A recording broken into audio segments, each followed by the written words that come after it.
اسلام عورت کی عزت اتنی دیتا ہے جب تک وہ اپنی رضا کا اظہار نہیں کرتی قاضی کی مجال نہیں کہ وہ نکاح پڑھا سکے. ہم خود کھڑے رہتے ہیں جب تک اجازت نہیں آتی. پہلے ہم عورت کی اجازت لے کر کے آتے ہیں اور پھر عورت کو اس کا حق مہر دینے کا حکم بھی مرد کو دیا گیا ہے کہ وہ تمہیں اپنی زندگی چھوڑ کر آ رہی ہے, اپنا گھر چھوڑ کر کے آ رہی ہے, اس کا حق مہر ادا کرو. اور لانے کے بعد جانتے ہیں میرے آقا صلی اللہ تعالی علیہ وسلم کی تعلیمات کیا ہے؟ اللہ اکبر. حضور اکرم صلی اللہ علیہ وسلم نے تاکید کے ساتھ فرمایا ہے کہ عورتوں کے ساتھ سختی نہ کرو. اپنے آخری خطبے میں حضور نے عرفات کے میدان میں یہ بات تک فرمائی, عورتوں کے معاملات میں اللہ سے ڈرو, حد سے زیادہ نہ بڑھو, عورتوں کے ساتھ اتنی سختی نہ کرو. مارنے کو منع کیا, کبھی ان کے چہرے پر نہ مارنا, کبھی ان کے خاندان کو تانا نہ مارنا, کبھی ان کو اتنی بری گالی نہ دینا کہ دل ٹوٹ جائے. یہ تمام احکام اسلام نے اسی عورت کی عزت ہی کے لیے تو دیے ہیں. اور پھر جس وقت وہ آئے, بزرگوں نے یہ رواج بھی رکھا ہے کہ ہم اپنی بیٹیوں کو اپنے گھروں سے قرآن پاک دے کر کے رخصت کرتے ہیں, قرآن کے ساتھ اسے بھیجتے ہیں. اور گھر لانے کے بعد جانتے ہیں یہ اعلیٰ حضرت رضی اللہ تعالیٰ عنہ نے لکھا بھی ہے. اعلیٰ حضرت فرماتے ہیں جب نئی دلہن گھر میں آئے تو اس کے پیروں کا دھون جو ہے وہ اگر گھر کے چاروں کونوں میں ڈالو تو برکت آئے. وہ آ رہی ہے اپنا رزق لے کر کے آ رہی ہے, اپنا رزق لے کر کے آ رہی ہے. یہاں تک ہمارے لیے کہا گیا, بلکہ دولہے کو یہ بھی کہا گیا, اسی یہ بیان میں ساری باتیں نوجوانوں کو سمجھ میں بھی آ جائیں گی. نکاح کی پہلی رات اسے کہا گیا کہ تو اپنے گھر لایا ہے دلہن کو تو سب سے پہلے اس کے ہی دوپٹے کو تو مصلی بنا اور اس پر سجدہ کر. یہ حکم ہے. عورت کی عزت نہ ہوتی تو ہم مصلی بناتے اس کے دوپٹے کو. پہلی رات کہا گیا ہے. یہ اور بات ہے کہ معلومات نہیں ہے نوجوانوں کو کہ شادی کے بعد پہلی رات, یہ بھی سیکھنے کی ضرورت ہے. علماء سے یہ تمام چیزیں پوچھ لینا چاہیے جس کی شادی ہو رہی ہے. دلہن آ رہی ہے تو ہم اس کی عزت ہی کے لیے تو یہ تمام کام کر رہے ہیں. اور اس کے بعد حکم یہ دیا گیا کہ سب سے پہلے اس کے ساتھ بات چیت کی شروعات کرنے سے پہلے اس کی پیشانی پر ہاتھ رکھ کر اللہ کی بارگاہ میں یہ کہو, اے اللہ اس کے اندر جتنی تو نے اچھائیاں رکھی ہیں وہ سب اچھائیاں مجھے عطا کر دے, اور جتنی اس کے اندر برائیاں ہیں ان تمام برائیوں سے مجھے تو بچا دے. یہاں سے تو شروعات کر. ظاہر سی بات ہے میں نے اس وقت محسوس کیا, چند دنوں پہلے ایک نوجوان کو تلقین کر رہے تھے پیشانی پر جہاں بال اگتے ہیں وہاں ہاتھ رکھ کر کے دعا کرنا. تو اس نے پوچھا کہ حضرت دعا تو ایسی ہی کر سکتے ہیں, پیشانی پر کیا؟ میں بھی چونک گیا. اس کو میں بتاؤں, میرے ایک استاد سے میں نے پوچھا کیا ایسا ہے کہ اپنی دلہن کی پیشانی پر ہاتھ رکھ کر کے اس طرح دعا کرنا چاہیے؟ انہوں نے کہا ہاں ہے. دعا تو کیسے بھی کریں, ہاتھ نہ رکھیں اور ہاتھ چھوڑیں ہاتھ اٹھائیں, سب دعا اللہ سنتا ہے, لیکن اس لیے پیشانی پر رکھ کر کے دعا کرنے کے لیے کہا گیا کہ وہ آج اپنے والدین کو چھوڑ کر کے آئی ہے, اس کے وسیلے سے اللہ جلدی دعا قبول کرے گا.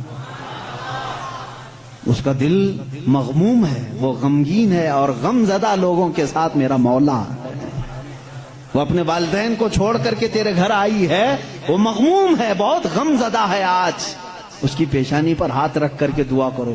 میرا اسی دن یہ ذہن سمجھ گیا کہ اسلام نے عورت کو وہ مقام دیا ہے, وہ عزت دی ہے.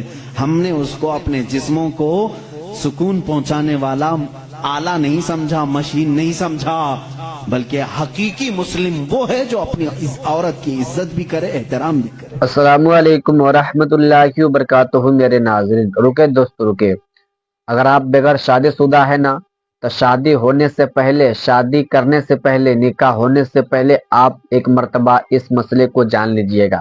آج کل ہمارے رواج میں یہ ہو چکا ہے کہ جب ایک لڑکا اور لڑکی کا جب نکاح ہوتا ہے, جب دلہا دلہن کو اپنے گھر لے آتا ہے, جب شادی کی پہلی رات ہوتی ہے تو شادی کی پہلی رات میں ہم بستری کیسے کرنا چاہیے. اور آج یہ ایک رواج بن چکا ہے کہ جب تک دلہن کا خون نہ نکلے شرمگاہ سے تب تک وہ پاک دامن نہیں ہے. تو کیا ایسا بھی ہوتا ہے؟ آپ سب سے پہلے مفتی سلمان اظہری صاحب کے زبان سے بیانات کو سماعت کر لیجئے. اللہ کے رسول صلی اللہ تعالی علیہ وسلم نے جو فرامین دیے ہیں, عزیزان گرامی وقات, یہ نکاح کے اس سسٹم کو بھی میں آپ کو بتاؤں. کچھ تو وہ ہیں جو یہ اسلام کے خلاف بھونک رہے ہیں کہ عورتوں کے اوپر زور زبردستی ہوتی ہے اسلام میں, اور دوسروں کی کیا بات کروں, ہمارے ہندوستان پر بیٹھا ہوا میں کیا بتاؤں, یہ بھی بڑی عورتوں کی ہاں پیڑت مہیلائیں ہیں, مسلم پیڑت مہیلائیں ہیں جو خود بیوی کو چھوڑ بیٹھا ہے. ساری مسلم عورتیں پیڑت ہیں. اللہ اکبر. وہ خود اپنی بیوی کو دیکھنے نہیں جا سکا, زندگی ختم ہونے آ گئی, بال سفید ہو گئے. پیڑت مہیلائیں ہیں مسلمان. ہاں اگر اے مسلمانوں کوئی بھی ہم میں سے عورت پر زور زبردستی کرتا ہے, یاد رکھو میں تمہیں بتاؤں کہ قرآن کی قیامت کے دن اللہ جانوروں پر بھی اٹھائے ہوئے ہاتھ کا فیصلہ لے گا. تو عورت کی بات تو دور کی ہے, میرا عقیدہ تو یہ ہے. ایک عورت نے بلی کو باندھ رکھا تھا, بخاری شریف میں ہے, وہ مر گئی بلی, اور وہ عورت بہت عبادت گزار تھی, لیکن اللہ تعالیٰ نے فیصلہ فرمایا کہ اس عورت کو جہنم میں ڈالو. میری ایک مخلوق کو باندھ کر رکھی اس نے اور وہ مر گئی. ہمارا تو عقیدہ یہ ہے تم عورتوں پر اگر ظلم کرتے ہو تو تم ذمہ دار ہو, لیکن اسلام نہیں. اسلام وہ کامل دین ہے. یہ بیچارے کیا پڑھ پائیں گے جن کو کبھی ڈھنگ کی اسپیلنگ نہیں آتی, کبھی یہ ایک ایسا ہوتا ہے کہ ڈمرو بجاؤ تو کوئی ناچتا ہے. اسی طرح سے کچھ لوگ پیچھے سے کچھ لکھ کر کے دیں, کچھ بیان کرنے کے لیے, تو کچھ لوگ کہہ جاتے ہیں, ان کو خود نالج نہیں ہوتی. ایسے ہی کچھ لوگ اسلام پر بھی بھوکتے ہیں. اب اگر یہ ٹاپک اگر میں چھیڑوں 3 طلاق کے, تو اور بڑے معاملات ہیں. 3 طلاق کے لیے اسلام نے زور زبردستی کی ہے. عورتوں پر ظلم ہے, یہ پیڑت ہیں, یہ مہیلائیں ہیں, ان کو انصاف دلانا چاہیے. 3 طلاق دینا, پہلی بات یہ سمجھے ہی نہیں. آپ تو سمجھتے ہیں نا اسلام میں فجر کی نماز فرض ہے, ظہر کی نماز فرض ہے نا, عصر مغرب عشاء فرض ہے, طلاق دینا فرض ہے. فرض ہے تو اتنا کیوں نہیں سمجھ رہے؟ کون کہتا ہے کہ ہر مسلمان 3 طلاق دینا فرض سمجھتا ہے؟ ارے وہ ایک ایگزٹ راستہ ہے. ہم کبھی بھی کسی بھی بندے کو نکاح پڑھاتے ہیں تو طلاق کا نام تک نہیں لیتے. اگر ذکر کر دیا نا کہ میں 5 سال کے بعد طلاق دینے کے لیے نکاح کر رہا ہوں, تو وہ نکاح ہی حرام ہو گیا. بلکہ میں کہتا ہوں اگر تم نے نکاح میں یہ کہہ دیا 80 سال کے بعد میں چھوڑ دوں گا, یا 80 سال کا یہ کانٹریکٹ ہے میرا, تو نکاح نہیں ہے. وہ نکاح نہیں, اس کو متاع کہتے ہیں. ہم نکاح میں کبھی وقت متعین نہیں کر سکتے, بلکہ ہم تو لائف ٹائم کے لیے نکاح کر رہے ہوتے ہیں, لائف ٹائم کے لیے. لیکن انسانی زندگی میں کئی معاملات ایسے آتے ہیں کہ مزاج نہیں جم سکتا. ضروری نہیں ہے کہ ہر آدمی کا مزاج دوسرے سے جم جائے. کبھی ایسا ہو گیا تو اس کے لیے آپشن رکھنا چاہیے کہ نہیں رکھنا چاہیے؟ اس کے لیے آپشن رکھنا چاہیے کہ نہیں رکھنا چاہیے؟ ارے میاں تم کسی کو گاڑی میں بٹھا کر کے بھیج رہے ہو اور اس سے یہ کہو کہ چلنا ہی ہے, اگر وہ پوچھ لے گاڑی کے پہیے دونوں پنچر ہو گئے تو کیا کروں, کہا پھر بھی چلنا ہی ہے. یہ ظلم ہے, یہ زیادتی ہے. اس سے یہ کہنا چاہیے کہ اگر گاڑی کے پہیے پنچر ہو گئے, ٹائر پنچر ہو گئے, تو قریب میں گیریج ہے, کھول کر کے بدلوا لو. معقول بات ہے کہ نہیں؟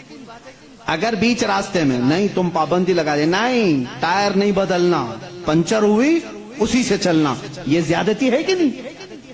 اب میں آپ کو بتاتا ہوں, 2 ٹائر لے کر کے چلے تھے شادی کے بعد, 2 ٹائر ہیں اور دونوں چل رہے ہیں تو ٹھیک ہے, ایک بھی پنچر ہوا تو کیا کرو؟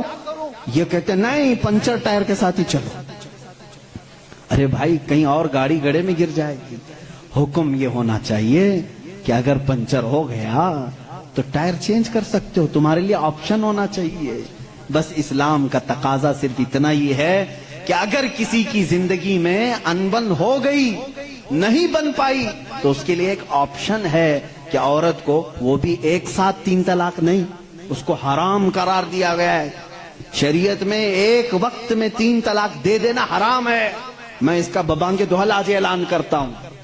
اگر کوئی ایک ہی ساتھ اپنی عورت کو طلاق طلاق طلاق اس طرح 3 بار کہہ دیتا ہے تو اس نے حرام کام کیا, گناہ کیا.